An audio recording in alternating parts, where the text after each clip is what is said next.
Tudo bom, gente? Bem-vindos a mais um podcast A Igreja, Política e Eu. Hoje eu vou estar conversando com um cara que é pastor, é advogado, foi durante muito tempo tradutor oficial das Igrejas de Cristo no estado do Tennessee, nos Estados Unidos. E hoje ele é um dos maiores debatedores da TV aqui do estado de Goiás, quando o assunto é conservadorismo e direita. Eu gostaria de receber com muito carinho o pessoal do Espírito Santo. Muito obrigado. Obrigado por nos honrar com a tua presença. Pastor, nós falávamos agora antes de começar a gravar sobre esse esfriamento, vamos dizer assim, dessa geração que a gente tem. Eu acho que isso é a raiz de tudo que nós temos passado, principalmente também e principalmente na área da política.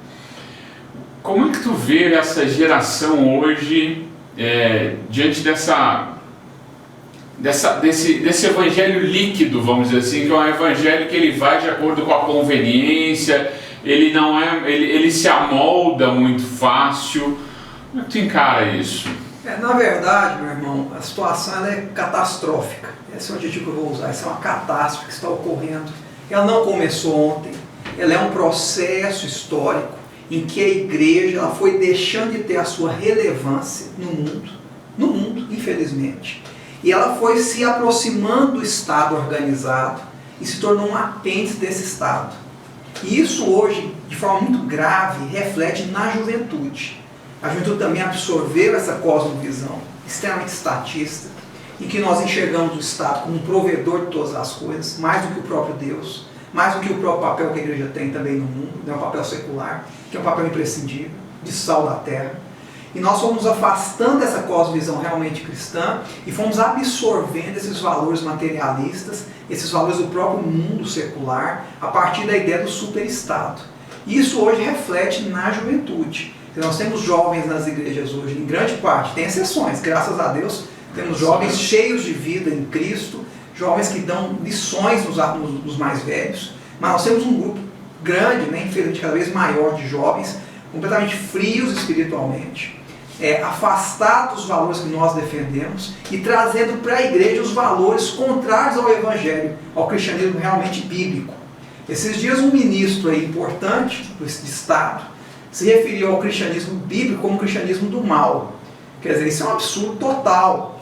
E as reações da igreja foram muito tímidas em relação a isso. Bem passivas. Eu não vi nenhuma, inclusive, não percebi nenhuma oficial nesse sentido, combatendo essa declaração. Se teve, que me informe, eu vou ficar muito feliz em saber. Mas ainda assim, muito tímido. Então, quer dizer, a igreja é atacada reiteradas vezes e não reage como deveria.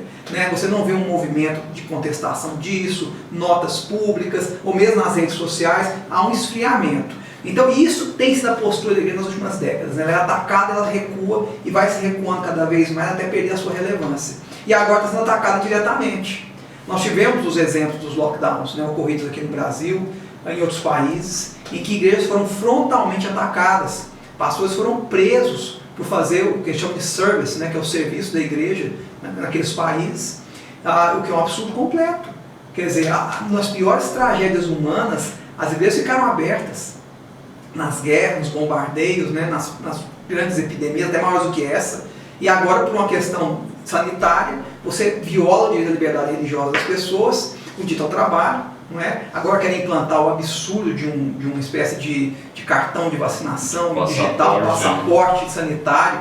Quer dizer, isso é uma medida nazista, de país fascista. Os judeus viram isso antes da Segunda Guerra Mundial, esse horror, ter que mostrar esses documentos de imposto policial para poder se locomover, depois foram isolados nos guetos.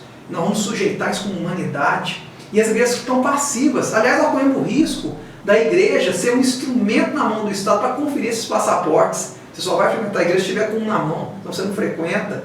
Quer dizer, isso é um absurdo. Cadê essa igreja de Atos, que nós tanto pregamos, que ia para as catacumbas, que se tentava vivenciar um cristianismo verdadeiro? Nós nos tornamos, infelizmente, frios, em grande parte, lá que tem exceções, e temos que repensar tudo isso. Isso vai se refletir no jovem. O jovem, ele é muito sincero. Eu ouvi uma vez de uma psicóloga muito interessante. Ela diz assim, quando a criança tem problema, o problema é o adulto, não é a criança. O problema somos nós, os mais velhos. que de alguma maneira deixamos que os nossos jovens se contaminassem por tudo isso. Eu costumo dizer o seguinte, é muito ilusório nós acharmos que um domingo, 2 horas de domingo na igreja com a criança fazendo desenho da Arca de Noé na escola dominical, vai protegê-lo de dezenas, centenas de horas na semana de YouTube, de Netflix, de televisão, em que ele vai se contaminar todos os dias por horas e horas. Isso não é o suficiente. De Felipe Netos da vida. Felipe Netos, Então, se nós não tivermos uma estrutura paralela na igreja, que também prepare o jovem para enfrentar isso, a criança, nós vamos ser engolidos por esse sistema.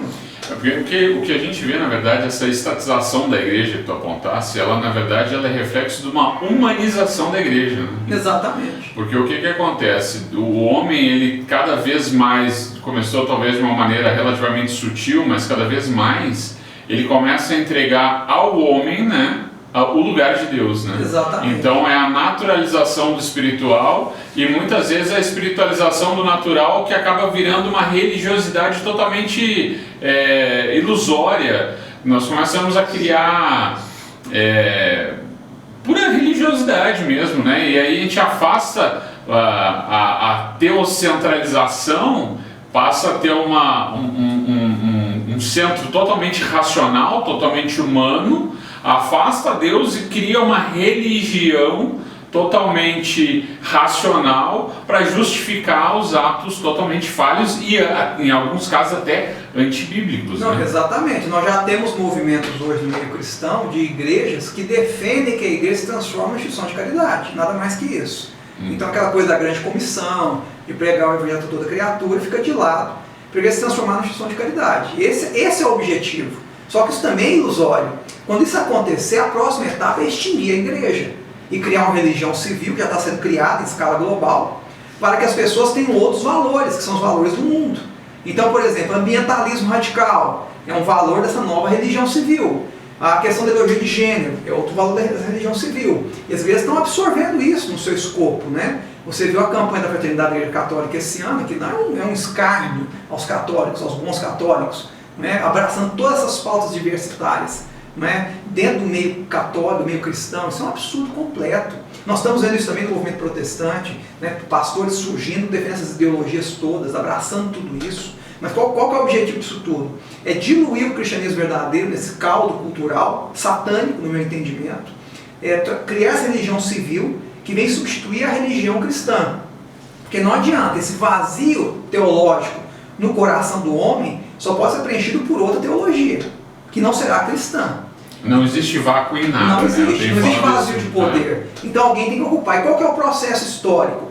A religião influencia a cultura que influencia a política. Esse é o processo. Então eu preciso ter algum elemento de base para influenciar a cultura. E qual está sendo esse elemento atualmente? Essa nova religião civil, que parte dessas pautas da ONU, da União Europeia. E baseado muito no ter e pouco no ser. Tá certo que às vezes, até acredito que por uma estratégia de engano, num ter a compartilhar, a gente disfarça esse ter de boas obras, disfarça esse ter na distribuição de renda, daí já entra até muito próximo do que prega o socialismo. Exatamente. E aí nós deixamos de valorizar o ser, Na verdade, a pior maldade é colocar a bondade humana no lugar de Deus. Como Jesus nos ensinou, o homem não é bom.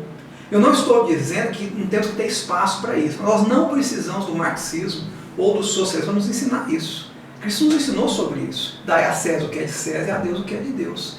E a fé sem obras é morta. Então nós temos que fazer caridade. Aliás, a caridade foi uma construção do cristianismo ao longo de séculos, muito antes de qualquer pregação socialista. Nós já fazíamos isso. Nós criamos hospitais como cristãos, criamos as universidades, defendemos a universalização do ensino muito antes de tudo isso. Isso é mérito do cristianismo. Não precisamos do socialismo para nos ensinar isso, não. A gente consegue fazer sem ele. Esse é o equívoco. É trazer essa doutrina demoníaca, de um homem que servia a Satanás abertamente, discípulo de Moses Rez, inclusive, que era um satanista conhecido na Alemanha. Declarado, fazia poemas satânicos. Essa ideologia maligna está servindo de base para modificar o próprio cristianismo. Com a ideia de justiça social, sempre com um envoltório muito bonito, um pacote muito bonito e um veneno lá dentro, envenenar as veias desse cristianismo bíblico. E nós temos que dar combate a isso, e o que está faltando é esse combate. Nós nos acomodamos, a questão da pandemia piorou tudo, porque agora as pessoas estão mais amedrontadas ainda, mais presas dentro de casa, mais isoladas, então não se reúnem para dar combate a isso, ficam trabalhando muito sozinhas, né? Afastadas umas das outras. Isso é conveniente para que isso vá avançando. Essa agenda satânica, vamos chamar assim, anticristã, nos últimos meses, o que se esperava em 10 anos conquistar em relação a essa religião civil totalitária que está se construindo, se conseguiu em poucos meses, graças à pandemia como um agente catalisador. Eu não estou dizendo que a doença não é séria, ela é séria sim, é grave, né? Um plano sanitário sério, mas nada justifica ele ser usado para destruir as bases civilizacionais do Ocidente. E o cristianismo é fundamental, o cristianismo é o grande combustível dessa civilização que nós temos. Uma coisa que eu tenho percebido também é que a igreja se furtou, vamos dizer assim, de uma oportunidade de transformar aquele velho ditado, diz assim, pegar esse limão e fazer uma limonada. Porque nós poderíamos muito bem nos voltarmos para a nossa célula primária da igreja, que é a nossa família, né? Mas o que eu tenho percebido? Que as famílias estão tão fragilizadas com toda essa humanização que o convívio virou um problema em vez de virar uma oportunidade de bênção. Em vez de virar uma oportunidade de convívio mais próximo dos filhos, de educação por princípios dos filhos de uma maneira mais íntima, mais intensa, o que a igreja, também novamente falando de uma maneira muito genérica, né? Mas o que a maioria fez? Se criou problemas de relacionamento, intensificou os problemas de relacionamento familiar, tanto que os índices de divórcio, inclusive entre cristãos, disparou avassaladoramente. A gente tem visto pais que estão virando verdadeiros carrascos dos seus filhos pelo excesso de convívio. Obviamente que o atrito, ele gera, né, o convívio gera atrito e o atrito gera um pule o outro, né? Só que em vez disso virar bênção, está virando uma guerra dentro das casas, e a igreja não está se atentando que isso, na verdade, é um reflexo de toda uma questão histórica, né? Sim, perfeitamente. Só para deixar bem claro, né, essa crise, é claro que a gente pode tirar lições positivas, né, de qualquer crise. O fato de a gente estar convivendo mais com os filhos é uma bênção, mas ao mesmo tempo não apaga os problemas que já existiam pré-existentes. E outra coisa, é uma crise que também é usada para fazer um processo de destruição econômica. Isso é muito claro. Quer dizer, você vê certas medidas de governo, como esses lockdowns, né, que são absurdos, são assim, não tem nenhum sentido. Você tem vários estudos condenando essas medidas. São medidas que até agravam o problema. Você só manda a pessoa adoecer em casa e ficar sem dinheiro. É só isso que você está fazendo. A empresa é o lugar mais seguro para um trabalhador. Você pode seguir os protocolos com mais segurança do que em casa. A pessoa trabalhando não está pensando em viajar, mas se aglomerar em algum lugar, quer trabalhar. E na empresa há um controle maior. Então era o contrário. Você tinha que expandir os horários de atendimento do setor de serviço e comércio, você tinha que incentivar as pessoas a trabalhar, para evitar que elas ficassem no ócio, né? E como se diz no velho ditado, mente ao céu e oficina de Satanás. E até agravando a pandemia. Então é uma mensagem totalmente imbecil, que não se justifica sob nenhum aspecto. Agora, essa enfermidade ela veio para fazer essa engenharia social e a destruição econômica. O que está acontecendo? Os pequenos negócios estão sendo destruídos. Nós tínhamos, até o antes da crise, da pandemia, nós tínhamos 24 milhões de pequenos negócios no Brasil, micro e pequenos negócios. Caiu para 12, perdemos 10 milhões, mais de 10 milhões de pequenos negócios. E no lugar estão vindo grandes corporações, incluindo setores inteiros da economia, funcionando reféns de poucas empresas, de grandes empresas. Então isso tem um método, né? E isso não é discutido, porque agora também é dogmático, né? Você não pode discutir nada em relação à pandemia, não pode criticar a vacina, não pode criticar lockdown, não pode criticar a destruição econômica, então você é negacionista, você é contra a ciência. Mas que ciência? Esse cientificismo travestido de ciência? Ciência não é dogmática, ciência tem que ser questionada o tempo todo, faz parte do avanço científico questionamento. Mas não, agora quer se impor uma ditadura de um lado só, de um enviesamento só, e não se permite nem sequer a discussão científica dos temas. Nós chegamos nesse estágio. E a igreja, nesse processo, não compreende nada, nenhum desses fenômenos, não se interessa em investigar isso, fica mantendo a mesma liturgia que tem há 200 anos. Eu não sou contra isso, acho que é uma tradição que tem que ser preservada, mas ela tem que ter um espaço dentro dela para discutir esses temas, seja por conferências, seminários, né, workshops, inclusive com os jovens. Nós temos que partir para algo nesse sentido, mas isso não é feito, porque dá trabalho, porque alguns acham que você está secularizando a igreja, é o contrário. Estou protegendo a igreja da sua secularização. Tem que trazer pessoas que entendam do assunto para debater isso. Agora isso não é feito. Nós insistimos nas mesmas estratégias, né? que se faz há 200, 300 anos, num mundo que foi mudado completamente, que virou do avesso. Vou citar só um exemplo rápido. A Suprema Corte Americana, nos anos 60 até os anos 80, tomou 3 decisões catastróficas dos Estados Unidos, que estão se refletindo hoje. Tá aí o Partido Democrata, que é uma espécie de partido comunista norte-americano, que dominou o país, engoliu as instituições e está dando as cartas. Um monte de projetos absurdos, né? Colocando o mundo numa situação de estabilidade terrível, inclusive o Oriente Médio, por conta de políticas deletérias. A Suprema Corte Americana, nos anos 60 aos anos 80, teve 3 decisões terríveis. A primeira, ela proibiu a Bíblia nas escolas americanas, que é um absurdo completo. Estado laico, não sei se é Estado ateu, o Estado laico ele tem que reconhecer que é uma tradição cristã que construiu a sociedade, tem que respeitar isso. Então, esse argumento da laicidade não justifica você destruir o cristianismo na sociedade ou o Estado não reconhecer isso como valor. O Estado tem que reconhecer como valor, porque foi o cristianismo que construiu a sociedade. Então, com base nesse princípio, retirou-se a Bíblia das escolas. Depois proibiu-se que você citasse os 10 mandamentos nas escolas. Proibiu-se. E por fim, proibiu-se a oração nas escolas americanas. Por qualquer meio que fosse.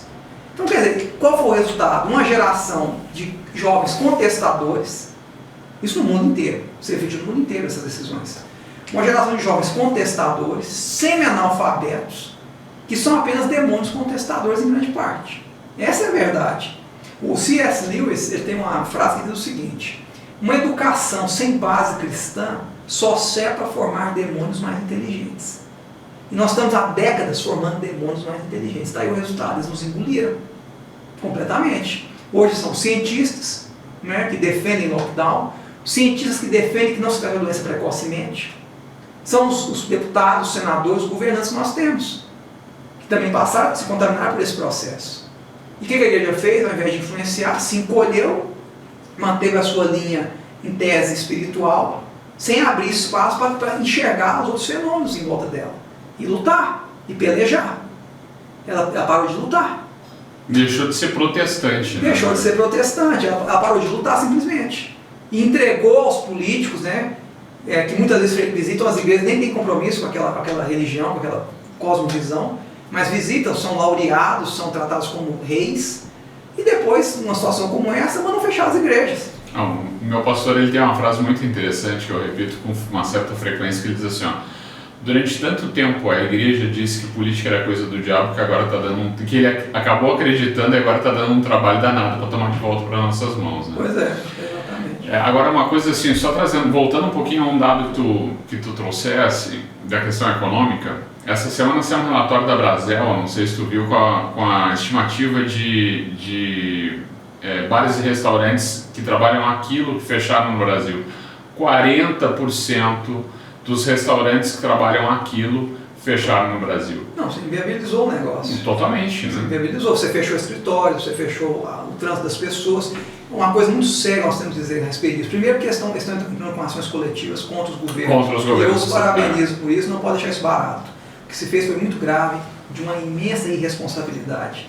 E só agravou o problema da Covid, essa que é a verdade. Você prender as pessoas em casa, sem dinheiro, imunodeprimidas, vai torná-las mais frágeis a receber a doença. E para piorar, o Estado não quer tratar as pessoas precocemente. Por uma questão meramente ideológica. Isso é um absurdo completo. Não existe na história da medicina um consenso em que você não trata a pessoa no início da doença. Ah, porque não tem remédio. Tem remédio. Vários são estudados, tem um monte de estudos, tem que tentar. Eu não posso deixar a pessoa agravar, esperar ela ir para o hospital inflamada para tentar tratá-la. Isso é uma sentença de morte. E aí a gente já entra também numa CPI completamente circense, né? Porque não tem outra palavra que defina aquela CPI, que tem um único objetivo, que é destruir o governo federal. Sim. Não tem outra questão. Não, e a gente destrói a CPI com um argumento. O mundo começou a vacinar as pessoas em dezembro, meados de dezembro, final de dezembro. O Brasil começou a vacinar em janeiro. A diferença é de poucas semanas. Um país que não fabrica vacina. Nós temos se vai comparar o delay do Brasil é de 14 dias, né? De exatas 2 semanas. Mas é um absurdo. Agora a gente vai dizer que isso é a culpa O mundo foi vacinar em dezembro as pessoas, quer dizer, isso é uma inconsequência. Outra coisa, essas vacinas têm efeitos colaterais. Essas vacinas são experimentais. A aprovação foi de emergência. O governo agiu corretamente ano passado em respeito à questão da farmacovigilância, dos efeitos da vacina, porque o povo brasileiro não é cobaia, e esperar que a vida se manifestasse a respeito. E outra coisa, essas empresas vieram com contratos draconianos. no mundo inteiro, não é? Porque foi criada essa loucura, né? Esse mantra, lockdown, vacina. Ninguém discute a necessidade de criar medicamentos para tratar a fase 1 da doença, que deveria ser prioridade, porque mesmo pessoas vacinadas adoecem dela. Então, quer dizer, isso é um absurdo. O Guilherme Fiuza, essa semana, estava fazendo uma publicação, inclusive, que ele fez uma publicação se declarando que o YouTube bloqueou um vídeo dele antes mesmo de ser publicado, né, de ir a público, porque o vídeo falava sobre os possíveis efeitos colaterais da vacina. Exatamente. Ou seja, é um mecanismo que nós estamos vivendo de defesa de uma pseudo-verdade, né? Não vou dizer que é uma mentira, não sou negacionista em relação à vacina, mas não podemos dizer que é uma verdade absoluta de que isso vai dar certo, isso é insano, né? E todo mundo está nesse ritmo. Não, como tu mesmo falaste, se tu te opor a pelo menos a questionar, ou melhor, se tu te propuser a pelo menos questionar, não, é negacionista, tu quer matar todo mundo, a culpa é tua. Eu vou te falar algumas coisas aqui, eu não sei se vai sobreviver ao YouTube, mas eu vou te falar assim mesmo, depois você publica em outros lugares, provavelmente existem outras plataformas também. Graças a Deus. Mas vamos lá. Vamos fazer uma análise muito simples, bem objetiva. Um vírus que de repente surge, que ele já está sendo previsto há vários anos. O Bill Gates tem uma entrevista de 6 anos atrás que fala desse vírus. A Nova York, em 2019, em outubro, fez um ensaio na cidade prevendo uma pandemia semelhante a essa. Muito estranho, parece uma coisa planejada. Mas vamos lá. Surge um vírus de uma ditadura comunista brutal, desumana, que é a ditadura chinesa, de um laboratório que é usado para gerar armas biológicas. Esse vírus, a China, ao descobrir o vírus, entre aspas, ela fecha o país internamente e permite que os chineses viajem o mundo inteiro. Foi o que aconteceu. Pode falar que foi sem querer, que foi assim, não sei. Isso aconteceu, fecharam o país. Mas é fato. É fato, liberaram as pessoas viajar. Contaminou o resto do mundo. Inclusive a Itália sofreu demais, tem muita presença chinesa hoje na Itália. Mas muito bem. Aí, de repente, é um vírus que mata mais homens que mulheres. Parece um vírus militar, né? Um vírus que mata os idosos. Você quebra a transmissão geracional do conhecimento. Você destrói um país fazendo isso. Um vírus que muta com uma extrema facilidade, né? Gerando dificuldade até de fazer as vacinas. Um vírus que percorre a população em todas as faixas etárias. Mas graças a Deus nossas crianças ficam mais salvaguardadas, porque por um milagre divino são mais protegidas em relação a esse vírus. Os adolescentes também, graças a Deus. Mas focado muito no homem e nos idosos. E um vírus que cai como uma luva para se implantar uma nova ordem mundial totalitária, que aliás o Great Reset, que o Fórum Mundial tanto defende e já falou que o vírus é uma oportunidade para isso, em que você vai começar a restringir a liberdade de locomoção das pessoas, o fluxo de pessoas pelo mundo, protegendo a mãe Gaia, que a teosofia tanto defende, que é a base do que a ONU hoje defende espiritualmente, que é a teosofia da Madame Blavatsky. Estudem quem é a Madame Blavatsky, a história dela, satanista inclusive, luciferiana. Quer dizer, tudo casando, integrado, tudo forma coordenada. Se a gente for trazendo para o ambiente político, eles fizeram o registro da patente da vacina em 15 dias e casualmente a maioria dos cientistas envolvidos com o laboratório de Wuhan morreram, né? Exatamente. Por casualidade, os né? que denunciaram inicialmente o problema. Quer dizer, a China conhece no mínimo desde novembro de 2019.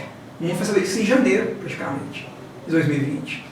Acho que depois, até fevereiro. Quando esse vazio de informações. Já tinha as informações em dezembro. E ninguém, me chama de accountability, né? Cadê a accountability em relação à China? Não vai responder por isso, não. O Senado americano está fazendo uma... Os republicanos. Hoje, não dá para generalizar. São uma minoria dentro do Senado. Mas os republicanos estão numa varredura profunda. Sim. Até porque saiu os e-mails do Anthony Fauci, que ninguém comenta aqui no Brasil, com várias denúncias. O uso de máscara, por exemplo. Aliás, é uma coisa que tem que ser dita. Eu acho que a máscara tem que ser usada por adultos. Eu sou totalmente contra menores de 18 anos usar máscara. Acho um absurdo completo. E usar em ambientes fechados, se for o caso de houver aglomeração, em ambiente hospitalar, até entendo. Agora, na rua, fazendo esporte, em áreas abertas, a máscara tem que ter um uso mais restrito. O que o Anthony Fauci fala nos e-mails dele? Ele diz que usar máscara é inócuo. Até porque o vírus passa pela trama. Ou vai todo mundo usar o tempo todo N95, que custa uma grana. Vamos ficar todo dia usando isso, descartando isso todo dia, quem é que tem dinheiro para isso? Então, quer dizer, são coisas irracionais, que foram impostas, né? para as pessoas, para controle social mesmo, não é saúde, é controle de engenharia social. Só que as pessoas estão tão amedrontadas, estão tão assustadas, que se der veneno elas vão tomar para fugir da doença. Eu vejo pessoas instruídas, até do meio judiciário, testemunhei isso esses dias, que tomaram a vacina, tiveram reações estranhíssimas, preocupantes, e continuam defendendo que tem que tomar mesmo, que não tem que questionar nada não. Como não tem que questionar? A partir do instante que o Estado pode me inocular algo que eu não autorizei ser inoculado, contra a minha vontade, eu perdi tudo. Você perdeu todos os seus direitos, você é um escravo do Estado. Eu sou das pessoas não vacinaram, vacine quem achar que tem que vacinar, mas tem as informações para tomar a sua decisão. E não impor isso sem questionar nada, isso não existe, isso não é democracia. A nossa Constituição não foi revogada. Agora, quem deveria defender a Constituição está mais assustado que a gente. E está sujeitando a tudo também, sem questionar. Bom, aí dentro de tudo isso que a gente está falando, aí tem, aí a gente vê eu não vou te dizer passividade, mas eu vou te dizer assim, a apatia da igreja. Porque passividade eu acho que seria um outro caso. Mas muito apática diante de tudo isso. O que fazer? Nós vamos ter que pegar os poucos homens que ainda sobraram, que são líderes religiosos, né? E juntar forças com eles e partir para cima. Brigar mesmo, denunciar esses absurdos. Tem um pastor canadense, me fugiu o nome dele, que é um sujeito, aliás é da África do Sul, mas mora no Canadá. Fez até um vídeo famoso que viralizou, ele expulsando os fiscais, se não me engano, de Quebec, da igreja. Chamando eles de Gestapo, nazistas, pondo eles para fora da igreja. Achei fantástico. Esse homem foi preso, porque fez um culto no domingo que não podia fazer, que é um absurdo. E voltou de novo para a rua para brigar de novo, depois de solto. Quer dizer, essa coragem, e ela não é nossa, ela tem que vir do Espírito de Deus. Nós temos que nos encher dessa coragem e ir contra essas medidas absurdas, esses abusos. Não é? Tentar orientar os nossos fiéis da melhor maneira possível, trazer pessoas que conheçem um assunto, que tenham uma visão diferente dessa visão de sistema, para você tomar suas decisões. As pessoas não podem tomar decisões porque não sabem o que está acontecendo. Porque elas são bombardeadas 24 horas com uma informação totalmente enviesada que só tem um lado. E isso nós temos que romper com isso. A igreja ela tem um papel, a igreja tem militância, porque ela evangeliza, ela tem espaço físico, ela tem estrutura. Tem igreja com 3 estúdios aqui em Goiânia. Se quiser fazer um trabalho, faz. Mas o que os governos fazem? Como se fez lá em São Paulo, para não citar outros exemplos, falando de São Paulo, podia falar de outros lugares, falar de São Paulo. Injetou dezenas de milhões de reais em rádio, inclusive rádios evangélicas, com propaganda estatal, tanto municipal criar uma como estadual. dependência econômica. Sim, você cala as vozes discordantes.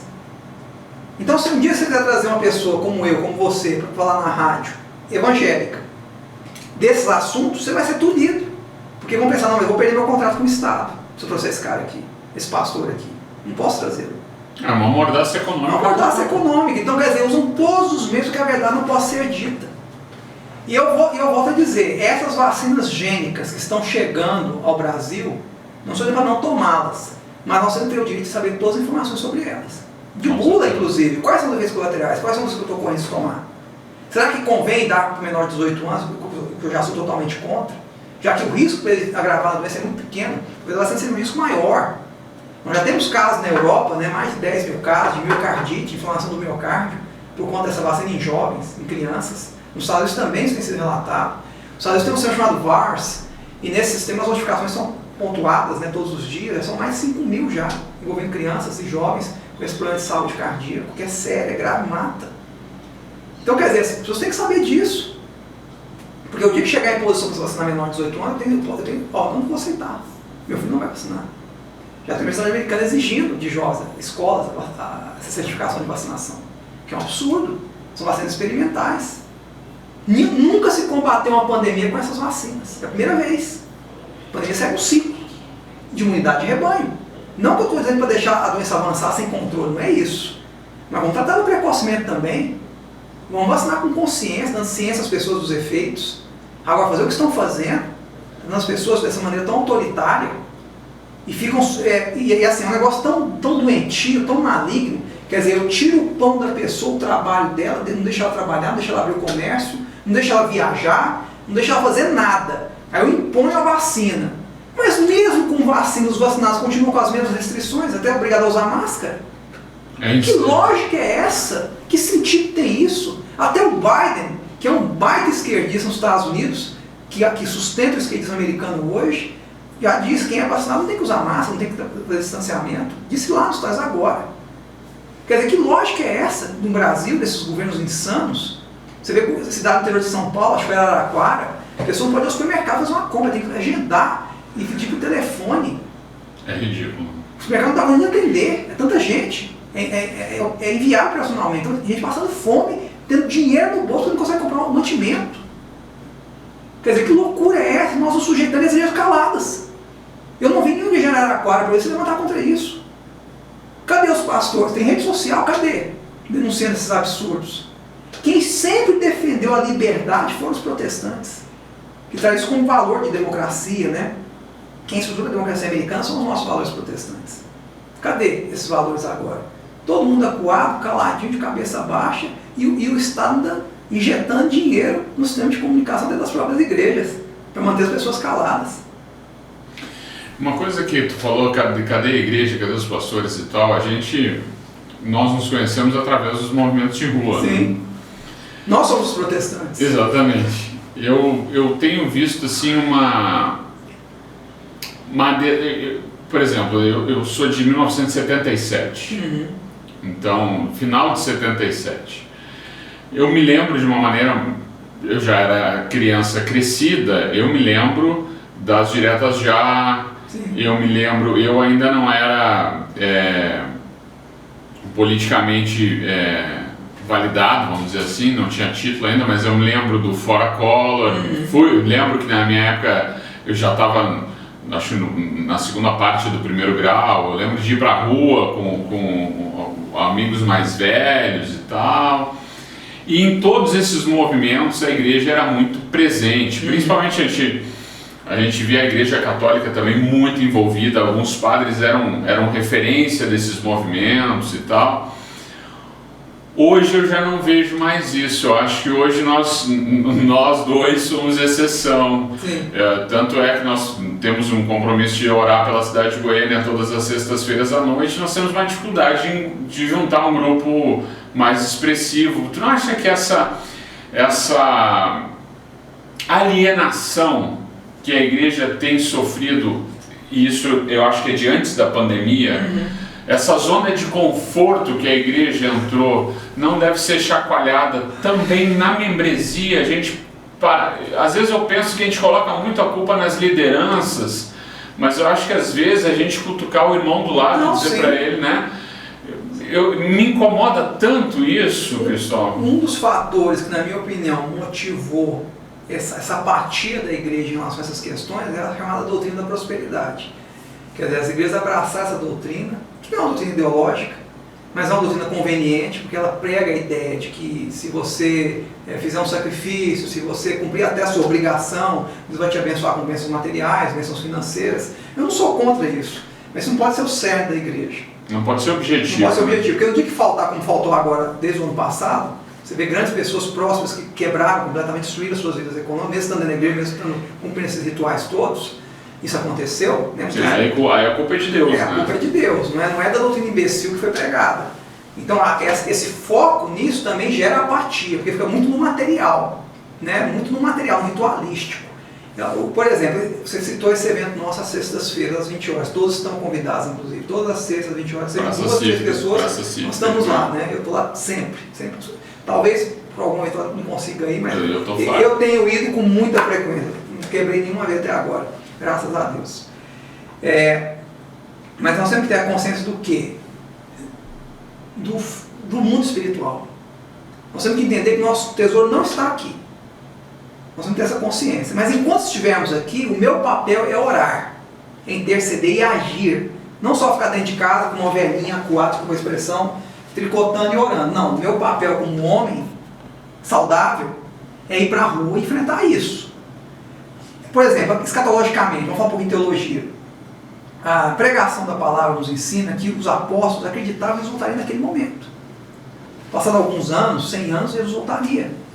Eles acreditavam nisso e viviam para isso, como se fosse voltar no dia seguinte. Estavam errados? Não. Tem que ver como se fosse voltar amanhã mesmo. Mas ao mesmo tempo, enquanto ele não volta, eu tenho que lutar como se ele não fosse voltar. Por exemplo, os cristãos expulsaram os mouros muçulmanos da Europa. Se não tivessem feito, a Europa teria sido islamizada. Durante 1000 anos, quase 1000 anos, eles lutaram para expulsar os mouros da Europa e reconquistar a Europa. E permitiram o avanço do cristianismo pelo mundo a partir daí. Isso foi imprescindível, foi uma luta de 1000 anos. E eles também tinham uma consciência de resultado, talvez no mês seguinte ou no dia seguinte. Resultado mas hoje entrega passivamente. É outra história, né? Eles continuaram lutando. Então, ainda que Jesus volte amanhã, nós temos que continuar lutando. Mesmo. Porque agora, esse pessoal já morreu. Agora é a nossa vez de fazer a mesma luta deles. A liberdade está sempre sob risco. Porque ela do ponto de vista estatal, ela é antinatural. O Estado quer dominar o tempo todo. Aí vem ideologias totalitárias, nazismo, socialismo, comunismo, para reforçar isso. Mas o Estado quer sempre dominar e restringir as liberdades. Nosso papel é resistir a isso o tempo todo. Se nós não fizermos, nós seremos dominados e destruídos. Para sempre. O que está se construindo no mundo em matéria de sistema de tecnologia, muito avançado inclusive, político, sanitário, é uma completa destruição da liberdade humana. Nós vamos ter meia dúzia de bilionários curtindo praia, curtindo viagens, curtindo os lugares naturais, e o resto sustentando esses caras, escravos dentro das cidades. Isso está sendo construído diante dos nossos olhos. Agora, como cristãos... A Matrix total. É, total. Não, é pior que a Matrix, porque a Matrix ainda fingia que estava comendo alguma coisa legal, viajando. Nem isso. Você vai virar uma mão de obra escrava, preso num apartamento de 10 metros quadrados, para servir a uma elite arrogante e presunçosa, que vai te entregar algumas migalhas para você viver. É isso que está sendo construído. Agora, quem é que vai reinar nesse mundo que está sendo construído? Nós sabemos quem. Para quem o trono está sendo preparado? Nós sabemos para quem. Quer dizer, tudo que foi pregado pelos apóstolos, profetas nos últimos 3, 4, 5 mil anos está se cumprindo agora. Esse é o princípio das dores. E a palavra de Deus fala o quê? Que é dor de parto. É princípio, mas dói demais. A pior dor de toda é a dor de parto. Por isso está doendo tanto. Não é ainda o pior que está por vir. Eu creio no arrebatamento. Mas é dor de parto e dói. Agora, porque está previsto, está profetizado, eu não vou reagir como cristão, não vou lutar? Claro que eu vou. É o meu papel. A minha esposa, esses dias nós estamos conversando, ela falou algo que eu achei fantástico. Se nós pegarmos escatologicamente falando, nós estamos guerreando uma guerra perdida. Sim.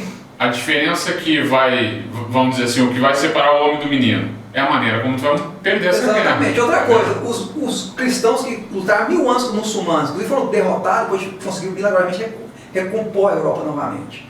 Né? Esse milagre que ocorreu. Eles nem acreditavam que o mundo estava perdido.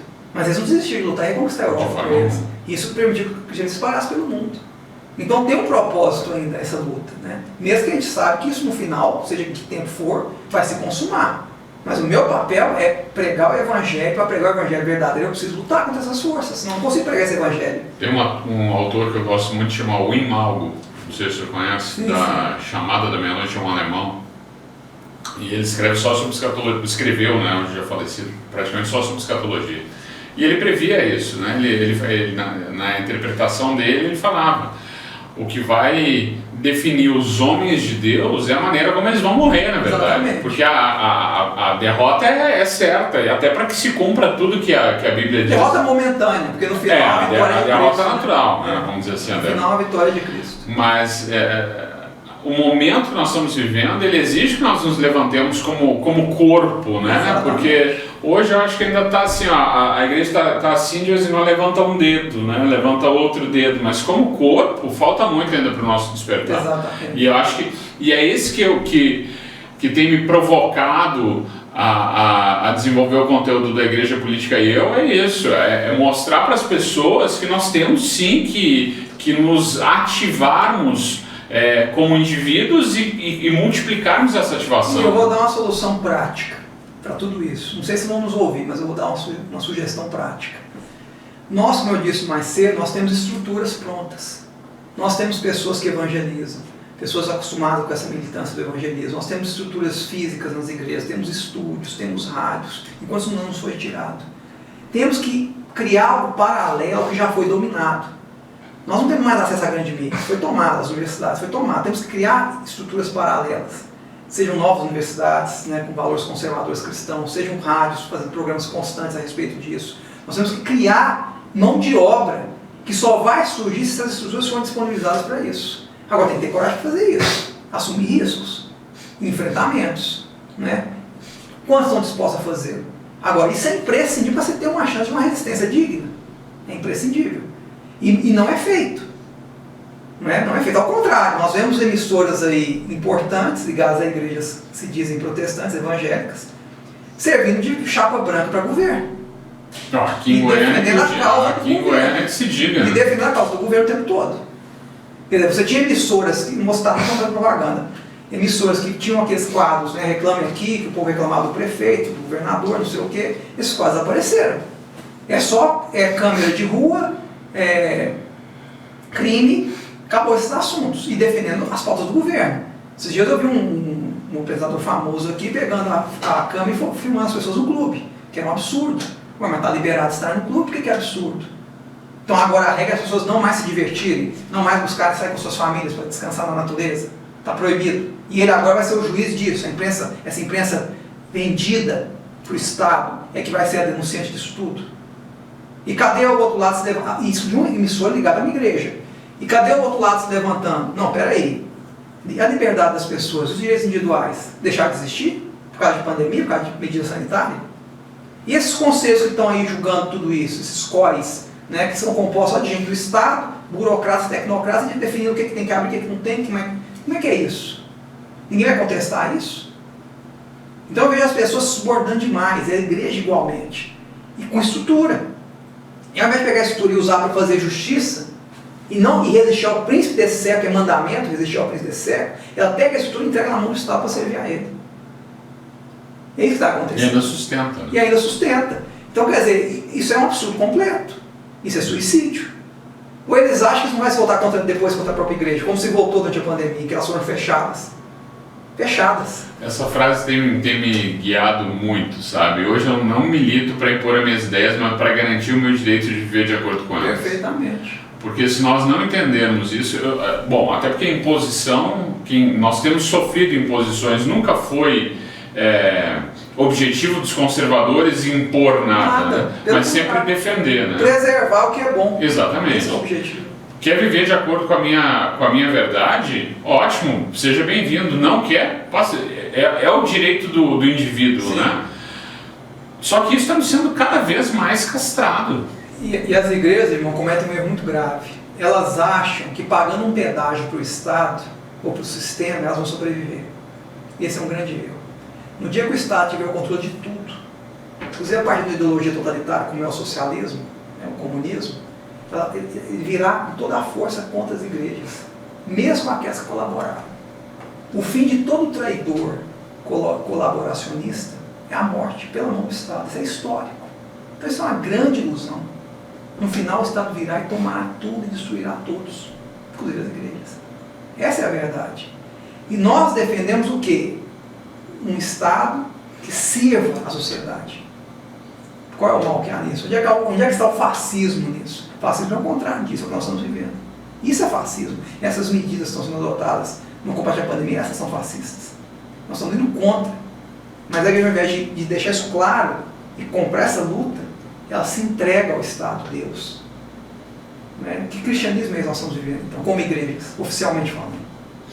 Como nós falamos lá e voltamos lá no início do nosso assunto, que é a naturalização do espiritual, né? Sim. A gente começa a inverter os papéis de uma maneira totalmente absurda. O que é pé vira cabeça, o que é cabeça vira pé. Né? Eu transformo a igreja numa espécie de clube social. Totalmente. Eu vou ali domingo fazer meu culto, eu vou ali... Não há mais confronto, não há mais tratamento, não há Até mais... porque o politicamente correto impede que você confronte.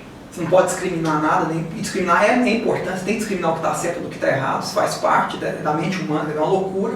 Eles estão quebrando até a mente coletiva das pessoas, destruindo essa mente coletiva. Então, quer dizer, você não pode confrontar porque não é politicamente correto confrontar. Então, tudo é aceitável. Isso vai criar uma igreja também passiva, pessoas passivas, inclusive da igreja. Porque elas não saem da igreja por um, elas vêm do mundo para a igreja, com todas as influências. A igreja tem que ter um papel de fazer um contraponto. Vamos fazer um contraponto disso aqui, vamos conversar, vamos discutir, vamos aprofundar certos temas, mas não quer fazer. Por N pretextos, como eu disse no início, porque é secular, porque não convém, não é o nosso papel, mas é o nosso papel. Nós queremos sobreviver. Eu estou sendo muito categórico. Quem está pagando esse pedágio para o sistema, não se iluda, ele vai se voltar contra você, mas já está se voltando. A igreja da cidade o pastor Carlito Paes tem tido um trabalho, na minha visão, pelo menos assim, muito importante na conscientização da organização da estrutura da igreja. E uma das coisas que esses dias eles estavam falando é que, por exemplo, uma coisa é batizar uma pessoa, isso qualquer um pode ser batizado, eu não estou aqui para... Aí não é papel da igreja julgar a condição de cada um. João Batista estava lá na beira do rio, quer ser batizado e entra, ele não perguntou qual a tua opção sexual, qual é... Né? Exatamente. Ok, primeiro porque crer e ser batizado, ok, tu crê, quer ser batizado, vem e te batiza, ok. Outra coisa é tu transformar essa pessoa num membro, né, criar um hall de membros da igreja. Este hall de membros, ele sim, ele tem que estar de acordo com aquele estatuto da igreja, para que essa pessoa possa, e aí essa pessoa sim, ela pode ser cobrada, pode ser pressionada para que ande dentro daquela linha, e uma vez que não, vai ser excluída, não faz mais parte. Você me lembrou uma coisa simples, os nossos opositores, os nossos adversários são barulhentos, nós não. Às vezes o cristão está trabalhando num ambiente de trabalho qualquer e ele se cala por medo daqueles barulhentos que são anticristãos. Ele não reage, ele não tenta fazer algo a respeito, ele se cala, é uma espécie de agente secreto. Porque o tempo todo secreto. 007 de só que sempre, né? Não tem aquela ousadia do 007, fica calado. Isso acontece muito. Quer dizer, essa ideia de você trazer essa passividade para a igreja, esse pacifismo falso, o cristianismo não é pacifista. Jesus falou, eu vim trazer a espada, eu vim jogar pai contra filho. Não é pacifismo isso. Não estou dizendo que a gente tem que ser beligerante, buscar briga, não é isso. Mas quando eu vejo que o meu valor é violado, eu tenho que gritar alto. Falar, pera, eu não aceito isso. Os apóstolos eram isso. Chegavam numa cidade, eram proibidos de pregar e pregavam com mais intensidade ainda e pagavam um preço por isso. É isso, e essa coragem nós temos que buscar em Deus. Isso é transcendente. Nós não temos isso natural, nós temos que buscar. E pagar o preço. Porque nos vai ser cobrado. Vai ser cobrado de todos nós, como eu estou sendo, Deus estão sendo cobrados. Faz parte pagar esse preço. Não existe cristianismo sem açoite. Não tem jeito. Você tem que ser açoitado. Faz parte. Senão você está no caminho errado.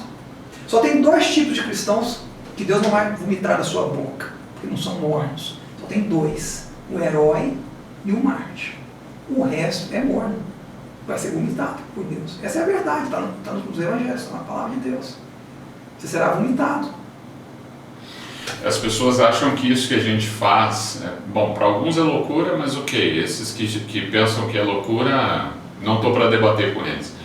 Mas as pessoas pensam, tu vê, o teu podcast é o 3º de uma série que eu espero em Deus que seja de muitos, mas as pessoas já questionam, mas por quê? Mas para quê? Dá dinheiro, a gente paga para fazer isso aqui. Isso aqui é tempo que se gasta, é equipamento que se investe, são amigos que a gente envolve que também. Leopoldo Cazu, valeu, obrigado pelo teu tempo comigo aqui sempre. Manda um abraço para o André. Andrezão, pastor André, meu irmão, valeu. São pessoas que a gente envolve que estão também aqui se doando com um único objetivo, o de propagar verdades. Sim. Isso tem custo para nós. É tempo que eu estou longe dos meus filhos, é tempo que eu sou autônomo, é tempo que eu estou deixando de produzir para levar o sustento para minha casa. Gente, que doce ilusão de quem pensa que o YouTube dá dinheiro. Que dá dinheiro pra gente. Não, o cara ficou rico. Quem fica rico é falando as asneiras que os progressistas querem ouvir, né? Que isso dá audiência. O nosso conteúdo ele não só dá baixa audiência, como ainda gera polêmica e porrada. Exatamente. Né? Mas é o preço que a gente se propôs a pagar. Se propôs a pagar, levar a verdade. Dia 1º de maio nós estávamos lá na Praça Cívica, vestido verde e amarelo, embaixo da torreira de sol, tomando insolação naquele dia, mas estava lá feliz, porque eu quero que meus filhos olhem para mim e saibam assim, se hoje eu estou colhendo algo ainda de liberdade, meu pai lutou por isso. Exatamente, aí você tocou num ponto muito importante, irmão, que é a questão do ponto de inflexão. Nós vimos a grande nação americana sucumbir, né? Infelizmente na eleição do ano passado, muito suspeitos sobre vários aspectos, não vou entrar no mérito disso agora, sucumbiu. Eles uma instituição como os Estados Unidos, né, com sua Suprema Corte, com seus tribunais, toda a estrutura que tem, muito melhor que a nossa, sucumbiu. Então, quer dizer, o Brasil ele tem a última chance, ano que vem, de ser um ponto de inflexão de resistência no mundo. Muita coisa vai passar, infelizmente. Por melhor, mais boa vontade que o presidente tem e outros têm, não dá para resistir a tudo, tem coisa que vai ter que passar. Mas só de ter uma pessoa ali que com a consciência do que está acontecendo e tentando de alguma maneira resistir a esse mal todo, já vai nos ajudar muito. Pior é colocar alguém que já vai abraçar tudo isso com unhas e dentes, como que está lá agora está abraçando o Biden. Então, quer dizer, é um ponto assim, é o momento mais importante do nosso tempo de vida. Isso vai definir nossa condição de seres livres e escravos. Isso não é conversa de crente, militante. Porque, na verdade, as forças que estão controlando esse processo estão acima da discussão ideológica. Totalmente. Elas se consideram uma outra civilização. Consideram a nossa civilização inferior. Então elas usam, inclusive, esse conflito de direita e esquerda para nos manipular e vir por cima e impor a sua agenda, que é o que eles estão fazendo. Estão usando a doença para isso. Então, quer dizer, nós temos que gritar mais alto que nós estamos gritando. Falo das igrejas. Muitas estão se acomodando, se acovardando, se escondendo, se encolhendo, até fechando. Outras estão aderindo a tudo isso. Então, o remanescente verdadeiro, os 7.000 profetas que não dobraram o joelho a Baal, vão gritar mais alto. E estão gritando baixo ainda. Nacionalmente falando, falou aí sobre o pleito do ano que vem, nacionalmente falando, nós estamos num momento até bem interessante, que é a volta do Brasil para o Conselho de Segurança da ONU, né? Se nós não entendermos que isso, na verdade, o Brasil hoje ele é um ponto de desequilíbrio nessa balança esquerdista, nós hoje temos obrigação de fazer diferença. O resultado que nós temos entregue globalmente falando, hoje ele é diferenciado. Por mais que a esquerda se negue a essa verdade, nós hoje temos influência sim, e é resultado do governo que nós estamos vivendo hoje, né? E hoje e aí reforça ainda mais a nossa responsabilidade como cristãos, ser apoio para essas pautas, porque senão as consequências não vão ser só nacionais, mas como vão ser ainda mais globais. Né? Por exemplo, o Brasil alimenta hoje, usando uma fração do seu território, 1,5 bilhão de pessoas no mundo. Facilmente. Então, se você já está alimentando, então se você de alguma maneira desarticula isso por uma questão ideológica, que é possível acontecer como ocorreu na Argentina e os países dominados pela mentalidade revolucionária e socialista, você pode criar uma crise global de alimentos, por exemplo. Então, quer dizer, você já está havendo uma dificuldade, porque a China está montando estoques gigantescos, está comprando tudo, elevando o preço dessas commodities no mundo inteiro. Você imagina se houver uma desarticulação do agronegócio, que responde por 25% do PIB, por algum motivo ideológico, começar a invadir as fazendas, prender os fazendeiros. O que a gente já está visto, já tem visto no norte. Já está acontecendo. Então, quer dizer, você imagina isso desarticulado, o impacto de alimento para o mundo. Então, isso é muito sério, é muito grave. Então, quer dizer, o Brasil realmente é a bola da vez, é um país imprescindível para a nova ordem mundial. E nós vamos ter que, de alguma maneira, resistir a tudo isso. E eu preciso ter uma pessoa ali que tenha essa consciência, não só lá no executivo, mas no legislativo, senadores, deputados, serem eleitos, que tenha essa consciência. Porque o que eu percebo na classe política, de modo geral, é uma desinformação muito grande. Primeiro, uma arrogância imensa. Quer dizer, as poucas vezes que eu vi gente nossa sentando com eles para conversar, fomos tratados com o maior desrespeito e como loucos, lunáticos, que é um grande erro. Então, a classe ignorante, né, semi-analfabeta nesses assuntos, acha que vive só do jogo rasteiro da política local e não enxerga o papel que tem a cumprir nesse processo. Então, são as pessoas que têm essa consciência, formação mínima, que entendem o jogo geopolítico, a importância de se lutar por esses valores, a importância do cristianismo. Você pode ser ateu, mas você tem que reconhecer que o cristianismo é uma mola de resistência a essa invasão desse materialismo doentio, maoísta, né, brutal que está vindo sobre nós. E só que vocês formam, as pessoas precisam chegar ao poder de alguma maneira, né, ocupar cargos no legislativo, no próprio judiciário, no executivo. Eu tenho que ter essa consciência. E eu preciso criar mecanismos para formar essas pessoas. Né? Porque se for da universidade não vai acontecer. Então tem que ter institutos que estão surgindo, tem o Borborema, estão surgindo algumas coisas novas. Mas são poucos, você precisa ampliar isso. No meio protestante, criar esses mecanismos também de formação. Temos que partir, mas precisamos do apoio. Precisamos do apoio dos empresários, que ainda dormem. Precisamos do apoio das igrejas, que também dormem. Né? Para construir essas coisas. As coisas envolvem dinheiro, envolvem investimento, esforço. Tem que haver. Eu vi um caso... Mão de obra qualificada, né? Lógico. Eu vi um caso aqui em Goiânia muito interessante. Vou citar também o nome do santo. Um líder religioso foi para cima da nova ordem mundial. Sofreu um constrangimento do YouTube, o canal dele foi retirado. Ele recuou. Esse é o erro. Você não pode recuar. Você tem que continuar avançando. Eu falei aqui, você tem outras plataformas. Vamos buscar outros caminhos. Agora, ficar inerte ou achar que isso não vai nos atingir, vamos pensar no arrebatamento, vamos pensar na segunda vinda, vamos, mas vamos também lutar, pessoal. Com certeza. Ué, eu não sei quanto tempo isso vai levar. O meu papel é existir como os nossos antepassados existiram. Quem disse que o avanço do islamismo na Europa não foi devastador para o cristianismo naquela época? Foram quase 1000 anos de guerra e muito sangue derramado para poder depois pregar o evangelho pelo mundo. Foi um obstáculo para isso. E a gente vê que o ciclo volta, né? Exatamente. Porque hoje a Europa está dominada pelo islamismo, as igrejas protestantes totalmente apáticas, frias, templos gigantescos, vazios, né? Nós tivemos igreja em Londres durante um tempo.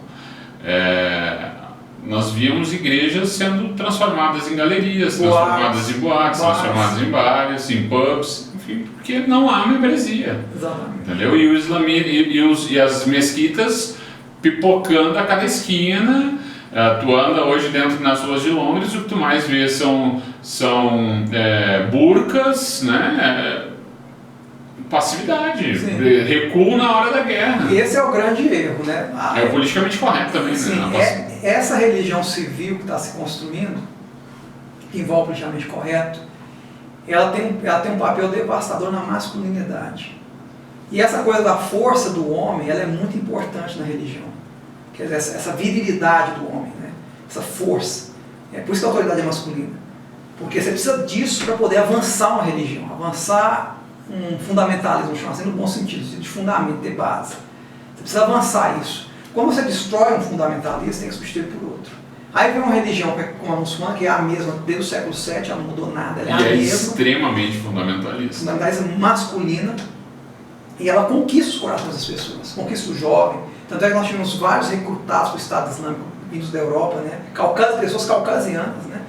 Indo lutar contra o seu próprio país, lá no Estado, a favor do Estado Islâmico. Por quê? Porque ela consegue essa coisa da geleia, né, que nós estamos vivendo, esse conformismo, esse relativismo, essa falta de espiritualidade, vem ao arrebatador, como é o islamismo, atrai esses jovens, né, e os engole.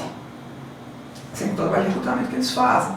O Estado Islâmico, por exemplo, recrutava pessoas até pelos videogames na internet, em jogos online. E tinha jogos específicos para trabalhar a mente do jovem e trazê-lo para o Estado Islâmico. Então, quer dizer, os nossos adversários estão anos-luz em estratégia diante de nós. Em organização. Em tudo. E nós estamos aqui ainda ensinando o menininho a desenhar a Arca de Noé na escola dominical. Sou contra fazer isso? Não. Mas se ficar só nisso, nós não temos chance nenhuma. E cada vez também eles têm uma estratégia que é as famílias muito numerosas, né? Nós cada vez com famílias com 1, 2 filhos, em nome de uma segurança econômica, daí isso também já é um reflexo daquela naturalização que nós falamos agora há pouco do espiritual, ou seja, eu prezo muito mais ter um filho bem formado do que ter uma família multiplicadora de valores cristãos, né? Então, em nome da boa formação do meu filho, eu tenho 1 filho, no máximo 2 filhos. Esses dias um amigo meu contou que a esposa estava grávida do 3º filho, um amigo que estava perto, está louco?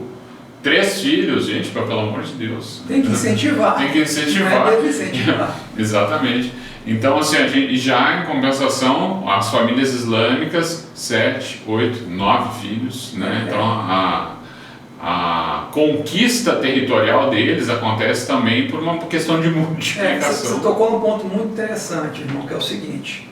Tem um documentário, quem quiser assistir, espero que não tenham retirado ainda das plataformas, chamado Inverno Demográfico. Recomendo que todos assistam. Ao contrário do que se prega, na verdade nós temos um decréscimo populacional. Essa tese que justifica essas medidas absurdas, né, de restrição de movimentos, ver o homem como câncer do planeta, que está multiplicando, isso é uma grande balela. Os estudos, inclusive de pessoas que não são cristãs, que são até globalistas, mas são honestas, estão provando que, na verdade, existe um decréscimo populacional que está se desenvolvendo. Você vai ter um pequeno pico, mas a partir de 2050 vai ter uma queda tão grande que no final do século XXI teremos a mesma população que nós temos hoje. É o que está acontecendo. Mas por que isso está acontecendo? E eles falam isso nessa tese. O fato das pessoas estarem se urbanizando e absorvendo os valores mundanos e abrindo mão das suas religiões faz com que elas só foquem a sua vida individual. Não tem mais em constituir família e ter filhos. Porque agora elas têm outras demandas, que são as demandas urbanas. Então o processo de urbanização da humanidade, que é flagrante e crescente, está afastando as pessoas da religião primitiva, do valor dos seus ancestrais, criando novos valores que são incompatíveis com a natalidade. Então o que está ocorrendo em vários países desenvolvidos, ou mesmo na América Latina, você vê um decréscimo populacional no número de filhos por casal. Você precisa de 2 crianças por casal para manter uma cultura. Hoje a taxa está em torno de 1,8 no Brasil, em alguns países da Europa em 1,2. Isso inviabiliza aquela civilização com o passar do tempo. E vai tendo um decréscimo populacional, traz problemas previdenciários, porque eu alargo o topo da pirâmide etária e diminuo a base da pirâmide, com menos crianças. Então isso é um desastre. Até o mundo muçulmano está sendo influenciado por isso. Então, na verdade, nós estamos vendo um decréscimo populacional nas próximas décadas que vai levar a esse inverno demográfico. Tu não acha que isso é resultado do egocentrismo? E da ruptura com o cristianismo. Exato, né? Porque a minha é a visão não geracional, né? Nós temos uma visão totalmente imediatista do meu prazer. Sim. Eu não estou preocupado em perpetuar isso, em trazer... Não, é o meu prazer. Sim. Se o meu prazer... para que eu possa criar o meu prazer, eu preciso de mais recursos financeiros e um filho é um gasto, sim, eu abro mão do filho. Exatamente. E isso é interessante você tocar nesse ponto no seguinte aspecto. Por que quando zonas rurais que ainda sobrevivem no mundo, você tem uma frequência maior de filhos por casal? Mão de obra. Porque é mão de obra para cuidar da fazenda, cuidar da terra e ajuda a sustentar a casa. Então, quer dizer, essa mudança do eixo rural para o eixo urbano gerou também essa secularização dos valores. E a igreja se enfraqueceu nesse processo. Ele era muito mais forte nessas comunidades rurais do que é hoje nas cidades. Isso é um fato.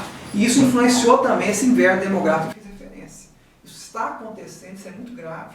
A China agora, depois de ter matado as suas criancinhas meninas na década de 70 e 80, abandonando-as para morrer nos abrigos, né?